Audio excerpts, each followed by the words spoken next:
सुज चरण चंदन श्री पदों में सेवक का हो नम्र अभिनव।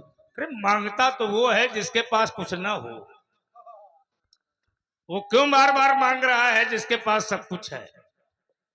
और व्यासी ये सत्य है कि मांगता वही है जिसके पास सब कुछ है, जिसके पास कुछ नहीं है उसका आसरा नहीं है। क्यों मुकेश? मांगता वही है जिसके पास सब कुछ है, वो नहीं मांग सकता जिसका कोई आसरा नहीं है, क्योंकि उसके पास कुछ है नहीं। बहुत लोग तो मंगल में जीवन खोजा करते हैं, बहुत लोग तो चंद्रमा में मंगल खोजते हैं, कोई सूर्य में मंगल खोज रहा है, कोई धरती में मंगल खोज रहा है, पर खोज सब रहे हैं। पर कुछ बहुत ऐसे बुद्धिमान व्यक्ति भी संसार में हैं जो जीवन को ही मंगल में बना लेते हैं और बार बार ये कहते हैं कि मंगल भवन अमंगल।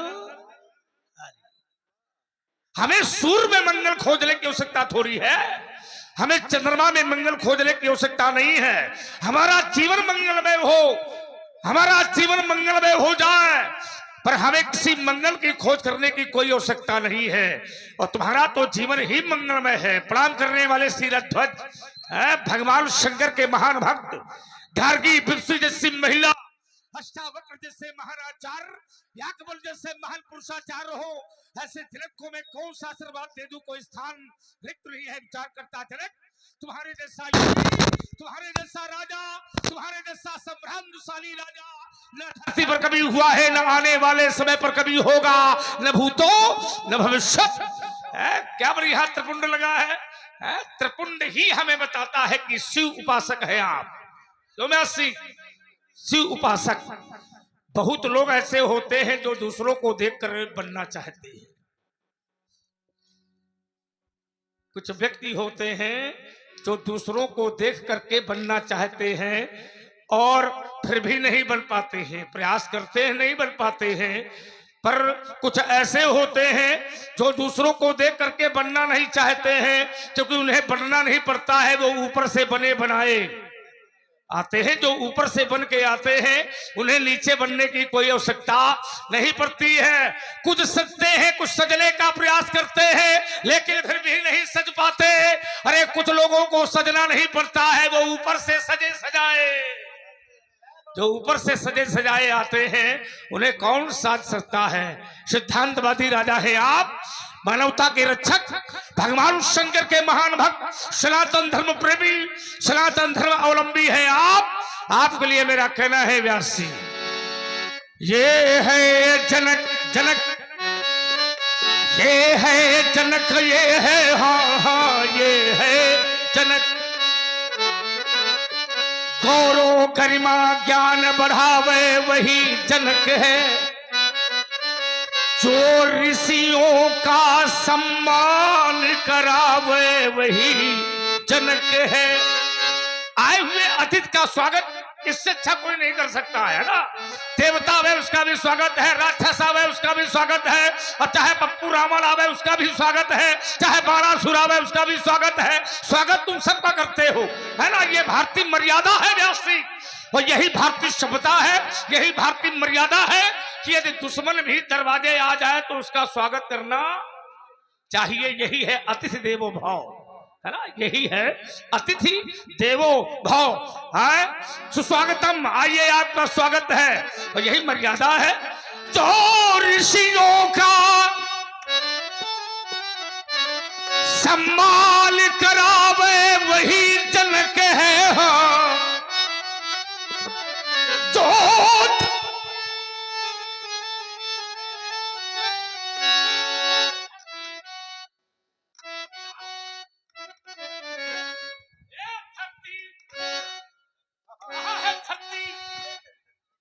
ये धरती से कन्या उपजावे।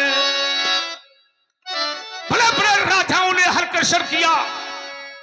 हमारा भारत किसानों का देश है, किसानों का, यहां किसान पाया जाता है। किसान, इसीलिए भारत कृषि प्रधान देश है हमारा, है ना।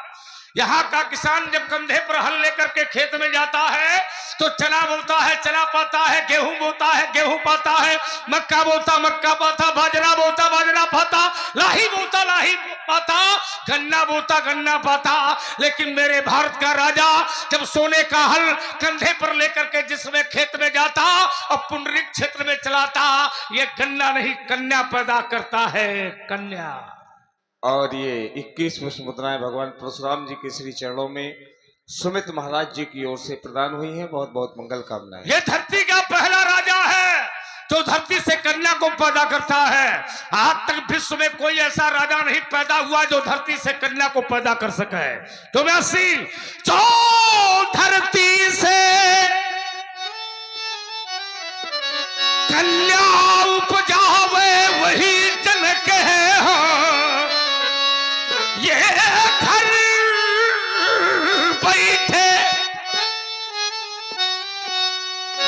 बैठे भगवान बुलावे वही जनक है।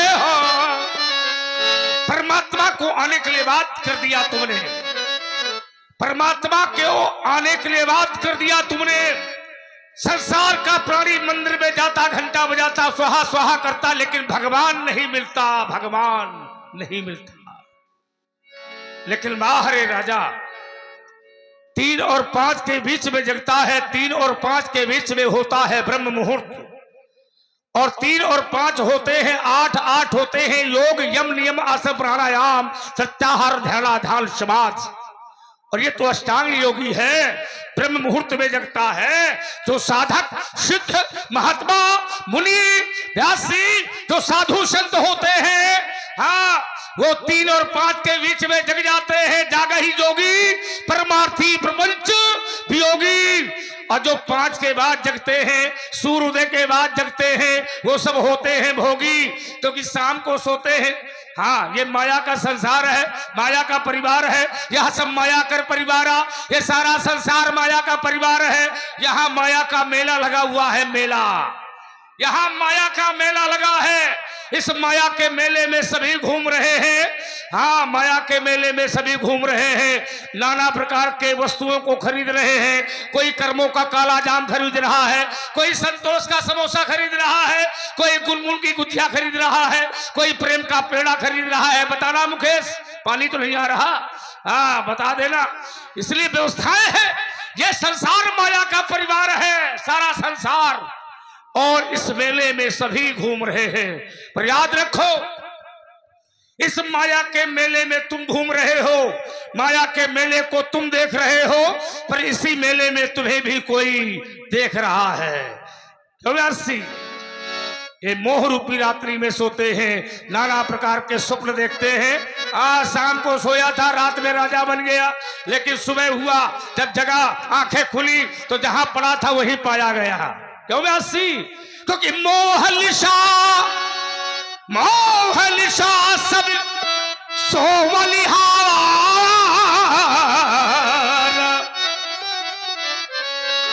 देखई स्वप्न अनेक प्रकार। ये मोह रूपी रात्रि में सारा संसार सो रहा है, इसको जगने की आवश्यकता है। आपने प्रणाम किया, हमें बहुत अच्छा लगा।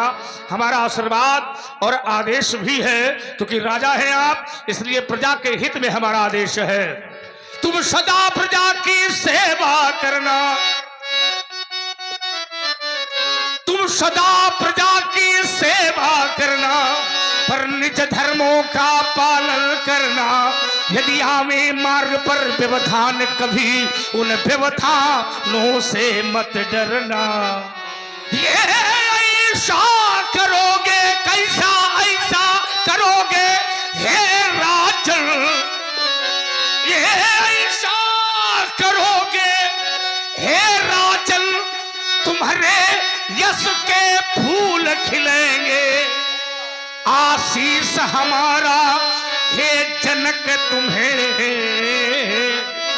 तुम्हें घर बैठे भगवान मिलेंगे।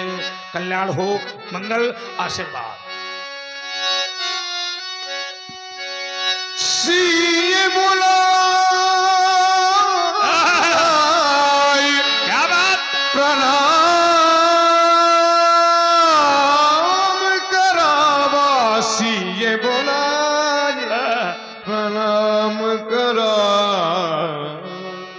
मिलन ये हमारा तुम्हारा, हमारा हमारा तुम्हारा, तुम्हारा हमारा। किसी ने कहा था, किसी ने कहा था अब मिलेंगे दोबारा, रही जिंदगी तो मिलेंगे दोबारा। क्योंकि मिलन ये हमारा तुम्हारा, हमारा, अब रही जिंदगी तो मिलेंगे दोबारा।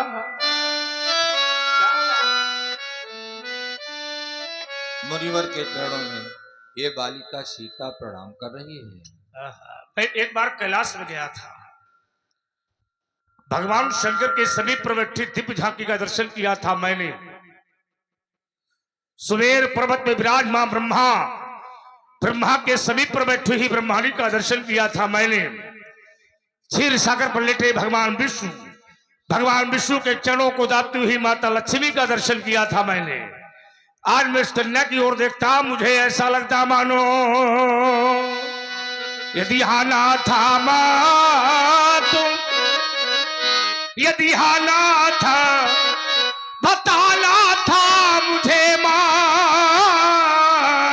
तुम, ये श्रृंगार करी माता तुम्हें मिथिला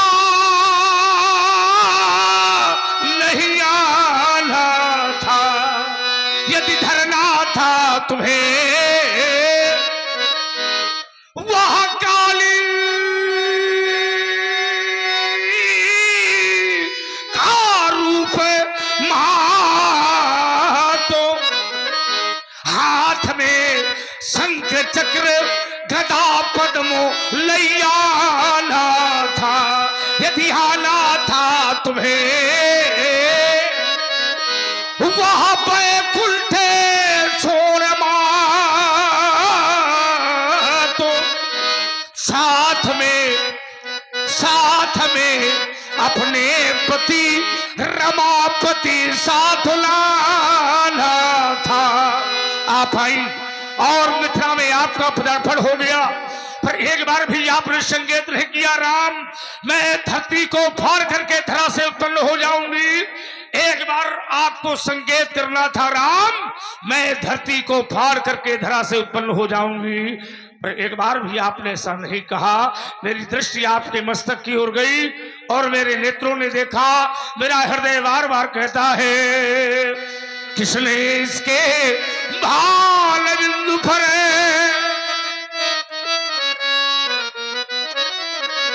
किसने इसके भाल बिंदु पर वह क्रांति सूत्र का है भाषु लिखा, किसने इसके इस भगटी वंक पर वह लंकापति का नाश लिखा। यह तेरे इष्ट ये संजीवनी सी, यह अनुसुईयासी है कौन, हे जनक यह सुता बतलाओ यह सुंदर कन्यासी कौन है, कहां से है पाई अब जनक तुम बताओ, ये सिया की कहानी मधुर तुम सुनाओ, ये सिया की कहानी मधुर तुम सुनाओ। ये गगन से चली है, गगन से चली है और धरा से मिली है, गगन से चली है और धरा से मिली है। अब सुनाओ जनकी आवो सिया की कहानी, ए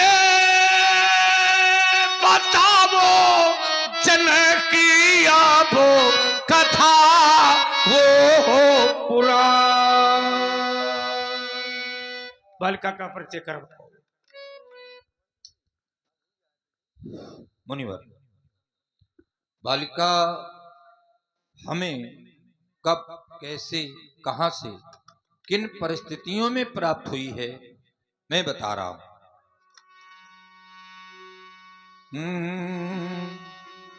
कई बात कहूं मुख से अपने,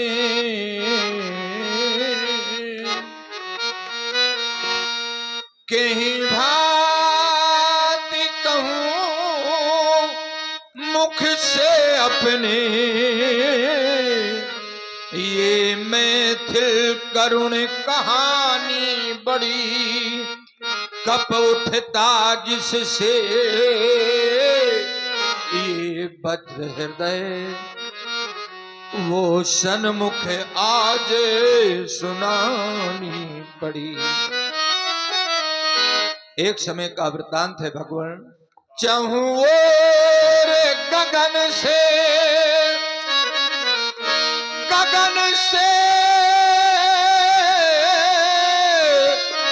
इस पृथ्वी तक, हाँ हाँ, मिथिला में घोरे अकाल पड़ा, ये जनता सब त्राहि त्राहि करती थी, कुछ ऐसा भाग्य का रुख बदला, ये मिथिलावासी सब रो रो कर मुनि सब चिल्लाते थे। उसी समय ऋषि नारद जी मिथिला होते हुए जाते थे। कथना अनुसार ऋषि नारद के हम दोनों प्राणी कृषक बने। बाबा जी सुने ना शायद, हल चलाने के लिए हम तैयार हो गए। हाथों में था कंचन का हल, हम जोत रहे थे कृषक बने। चलते चलते हल रुक गया, उस जगह को मैंने खुदवाया। निकला एक घड़ा और सिंहासन, जिसमें मुनि जी ये कन्या पाया। ये वही दुलारी है भगवान, जो सर्वमुख शोभा पाती है। अब दीजिए आशीर्वाद इसे, ये चरणों में शीश झुकाती है। इस तरह से बालिका प्राप्त हुई है। नाम जान किए परम पुनीता,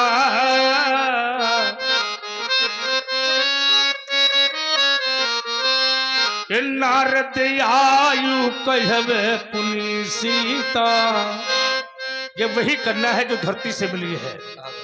12 साल अकाल पड़ गया तुम्हारे यहाँ, पर क्यों पड़ गया? क्योंकि रावण ने ऋषियों का रक्त घड़े में भर करके आपके पुंडरीक क्षेत्र में गड़वा दिया।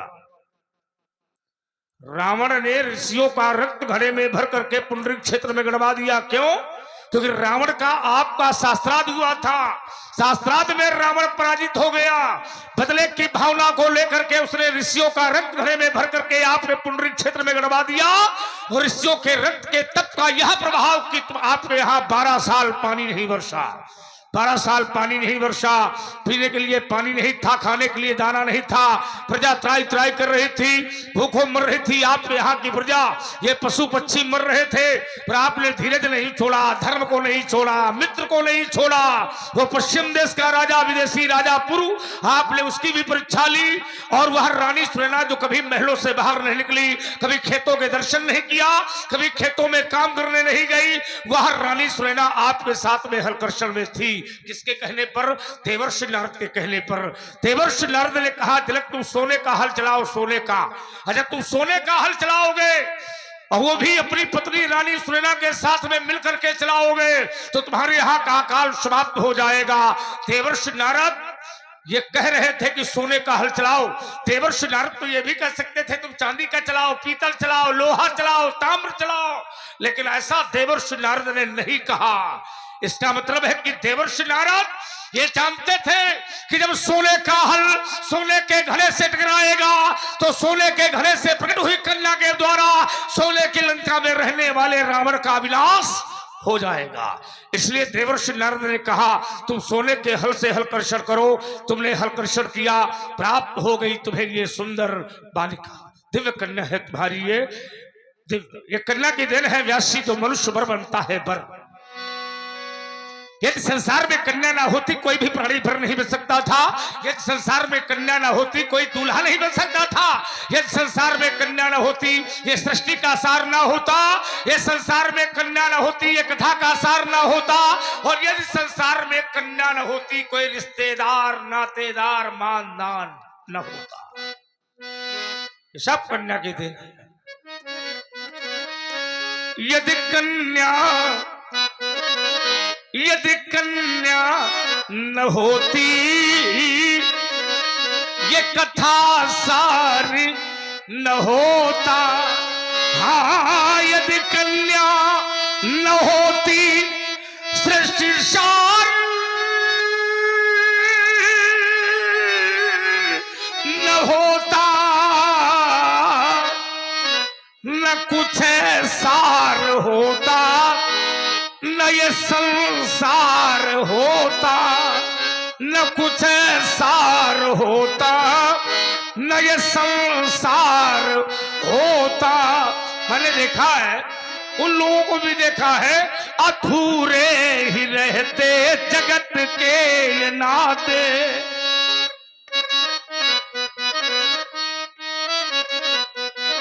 अधूरे ही रहते ये जगत के ये नाते। यद निराकार ब्रह्म न साकार होता। न कुछ सार होता न संसार होता। ईमानदारी ये है कि बेटी हो सीता जैसी, बेटी का पहनावा हो सीता जैसा होना चाहिए ना। नारी हो सीता जैसी, नारी का पहनावा हो सीता जैसा होना चाहिए है। इस समय तो बड़ी परंपराएं लागू हैं भारत में। विदेशी पहनावा, विदेशी भोजन, विदेशी भाषा, विदेशी उठना बैठना, विदेशी संस्कार हमारे भारत में बहुत तेजी से लागू है। जो भारतीय सभ्यता और भारतीय मर्यादा, भारतीय संस्कृति का सर्वनाश कर रही है। बेटी जब विदेशी पहनावे को पहन करके दरवाजे से निकलती है तो दरवाजे में बैठा हुआ पिता भी शर्म से सिर को झुका लेता है। अरे मेरे देश का व्यक्ति, इस समय तो विदेशी लोग हमारे यहाँ की भाषा अपना रहे हैं, विदेशी लोग हमारे यहाँ के संस्कार को अपना रहे हैं, विदेशी लोग हमारी भावना को इस समय बेच रहे हैं। इस समय टिकाऊ नहीं बिकाऊ है। ध्यान रखो, ये भावना है जिनके रही भावना जैसी ब्रह्म मुहूर्त देखी तैसी। इस समय वो विदेशी लोग भगवान के नाम का गुणगान करते हैं। कितना बदल गया संसार। हमारे भारत का व्यक्ति परमात्मा का नाम नहीं लेना चाहता। हमारा व्यक्ति भारत की मर्यादा को मर्यादित रूप में निर्वाह नहीं करना चाहता। भारतीय सभ्यता और भारतीय संस्कृति का पालन नहीं करना चाहता। अरे मेरे देश का व्यक्ति जब विदेश में जाता, वहां का व्यक्ति पूछता तू कहां से आता, वो कहता है मैं वहां से आया हूं जिस देश में गंगा बहती है। उसने कहा ये रे भारती, मेरे विदेश में तेरे भारत में क्या अंतर है। उसने कहा मेरा भारत वो देश है जहां परमात्मा को पैदा होने के लिए, परमात्मा का अवतार लेने के लिए महतारी की आवश्यकता पड़ती है। विश्व में देश बहुत है पर कोई ऐसा देश नहीं है जिसको कहते हो माता, पर मेरा भारत एक ऐसा देश है जिसको कहते भारत माता। ये वो देश है जहां की मिट्टी को भी माता कहते हैं। ये वो देश है जहां वृक्षों को भी माता कहते हैं। ये वो भारत है जहां पुराणों को भी माता कहते हैं। ये वो भारत है जहां पशुओं को भी माता कहते हैं। ये वो भारत है जहां बहते हुए जल को भी माता कहते हैं। मिट्टी में धरती माता, वृक्षों में तुलसी माता, पशुओं में गाय माता, पुराणों में गीता माता, बहते हुए जल में गंगा यमुना त्रिवेणी माता। अरे ये वो भारत है जहां राजा की पत्नी भी माता होती है। ये वो भारत है जहां गुरु की पत्नी भी माता होती है। ये वो भारत है जहां बड़े भाई की पत्नी भी माता होती है। ये वो भारत है जहां मित्र की पत्नी भी माता होती है। अरे ये वो भारत है जहां अपनी माता तो माता होती है, पर अपनी पत्नी की माता भी अपनी माता होती है। ये वो भारत है। तभी तो काव्य तुलसी कहते हैं व्यासी, क्या कहते हैं मेरे तुलसी कहते हैं, शंभु प्रसाद सुमत ही हुलसी हुलसी। क्या बात। अच्छा बात ये है ना व्यासी की काफी 2-4 दिन दूरी हो जाती है हमारे यहाँ पे। शंभु प्रसाद सुमत ही हुलसी हुलसी, क्योंकि हुलसी का बेटा है तुलसी राम बोला दुबे। शंभु प्रसाद सुमत ही हुलसी, ये रामचरित मानस कवि तुलसी, रामचरित मानस कवि तुलसी। मेरे तुलसी कहते हैं, धन्य देश जहां बहा सुरसरी, सुरसरी माने गंगा। धन्य देश जहां बहा सुरसरी, धन्य नारी पतिव्रत अनुसरी, धन्य नारी पतिव्रत अनुसरी। व्यासी अन्य देशों में पतिव्रता नारी नहीं पाई जाती है। हमारा भारत एक ऐसा देश है जहां पतिव्रता नारी पाई जाती है। अरे विदेशों, उस विदेशी ने पूछा मेरे भारत के व्यक्ति से, मेरे देश में तेरे भारत में क्या अंतर है। उस विदेशी से कहा, अरे विदेशी, मेरा भारत वो देश है जहां माता अनेक की होती है पर पत्नी एक की होती है। मेरा भारत वो देश है जहां माता अनेक की होती है पर पत्नी एक की होती है। पर एरे विदेशी, तेरे विदेश में माता एक की होती है पर पत्नी अनेक की होती है। मेरा भारत वो देश है। कौन सा देश व्यासी, कौन सा देश? एक ही धर्म, ये भारत की नारी है। एक ही धर्म एक व्रत ने मां, क्या बात।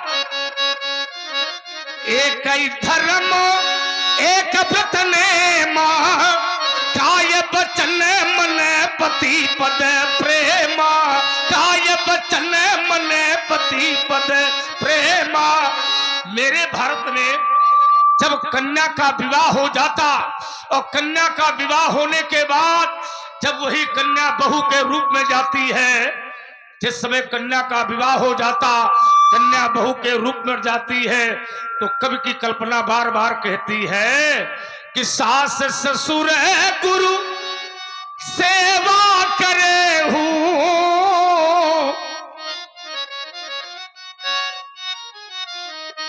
सास ससुर की सेवा करती है, पति के पग चिन्हों पर चलती है। यह हमारे भारत की नारी है। व्यासी, भारत की नारी और विदेशी नारी में कितना अंतर है। एक ही धर्म एक व्रत नियमा। आपने विदेशी नारी देखी व्यासी कभी? आपने कैसी होती है?